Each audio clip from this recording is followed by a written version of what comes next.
Bonjour à tous, donc ici on va se retrouver sur Cinemax 4D, enfin pour l'instant je ne suis pas sur la page. Là je suis sur la page des playlists sur ma chaîne YouTube. Ici vous voyez j'ai créé une nouvelle playlist, un micro tuto C4D.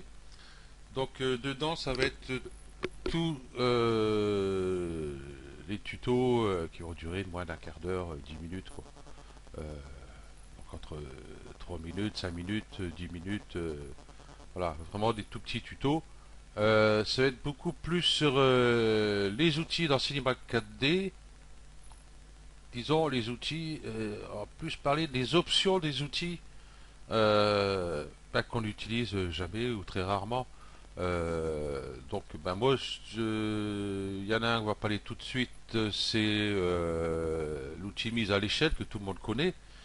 Mais les options, tout ça, comme je regarde beaucoup les tutos, c'est vrai que j'ai jamais vu trop utiliser, même moi j'ai pas trop utilisé, mais là j'en ai eu besoin justement pour la porte science-fiction que je suis en train de faire.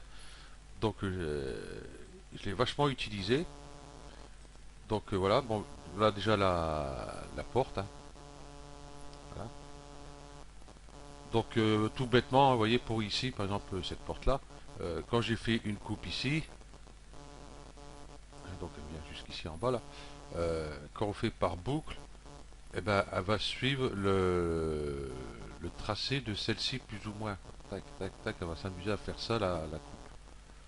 Donc moi je vais remettre tous mes points comme il faut droit. Voilà. Donc, allez, hop, j'ai créé un nouveau.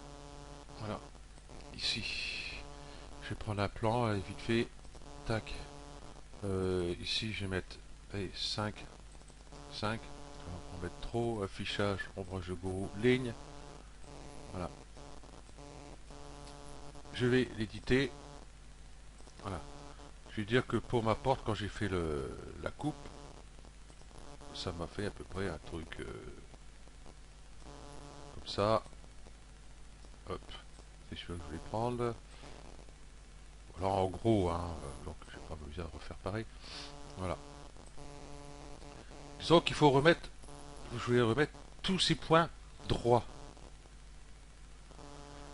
Donc on fait beaucoup, voilà, c'est ça. On sélectionne tous ces points-là. Ça, je vais enlever par contre édition préférence générale. Voilà, je vais perdre un peu de temps sur ce tuto avec ça. Voilà. OpenGL. Donc, voilà. Comme ça, je suis tranquille. Voilà. Un peu plus grand. Donc, ce qu'on faisait beaucoup, on allait ici pour tout remettre. Hein, donc, en X. Ça tombe bien. Voilà. Taille. On mettait ici 0. Entrée. On l'avait droit. Mais ce qu'il y a, c'est que on ne le refait pas droit exactement où on veut qu'il soit. Moi, j'aurais voulu qu'elle soit ici. Vous voyez, par rapport à ce point-là. Donc tous ces points-là, arriver ici, enfin sur ce point-là. Donc on va les options mises à l'échelle. Ici, axe projet, donc intérêt, donc ici, et axe de modélisation. Donc ce qui intéresse, c'est axe de modélisation. Voilà. Donc je disais sur X, vous voyez ici j'ai un curseur. Ici je vais là jusqu'à 0. Ça va me mettre l'alignement de le point le plus loin qui se trouve ici. Donc je pense que ça va être ici. Ouais, d'accord. Bon, c'est un peu grand, je trouve, leur truc. Hein. C'est pas pratique. Voilà. Et moi, je veux qu'il soit ici. Et si on regarde, regardez, il est bien sur l'alignement du point le plus près de ce côté-ci. Et là, on peut faire une mise à l'échelle. Mais là, il faut arriver à 0. Vous voyez, ici, par contre, donc c'est pas pratique. Donc une fois on a fait ça, il faut aller ici, 0, entrée. Il y a une autre façon de le faire. Hein, si vous êtes comme moi que tout est baissé ici, bon là j'ai mis là parce que j'ai eu besoin pas mal pour ma porte, donc il m'a été utile pour autre chose que ça d'ailleurs. Ce qu'on va faire, on va aller, hop, c'est un poignet ici. Je vais commencer, vous voyez, à le faire ici. On voit le pourcentage changer. Et quand j'ai commencé, j'appuie sur Shift. Et regardez, je vais de 10 en 10. Hop. Et là, jusqu'à 0. Voilà. Mes traits sont, enfin, ma ligne est droite là où je veux. Donc ici, c'est bien, mais après, il faut choisir. Par exemple, si je veux la mettre plus loin, je vais ici. Je commence à le faire. Shift. Et je vais de 10 en 10. Voilà. Ok. Et si je veux qu'il soit sur un autre point, par exemple, oh, j'ai changé un peu, je vais mettre comme ça, je vais mettre les intermédiaires, hop, hop, voilà. Si je veux qu'il soit aligné par rapport à ce point-là, pour trouver ici, ça ne va pas être trop simple non plus, parce qu'on ne sait pas combien de pourcents il est. Vous voyez ce que je veux dire? Donc ça va pas être trop pratique. Voilà. Donc là, je vais remettre à 0 quand même, 0. Hop, je clique à côté, voilà. Donc pour ce faire, ben, ici nous avons activé Axe.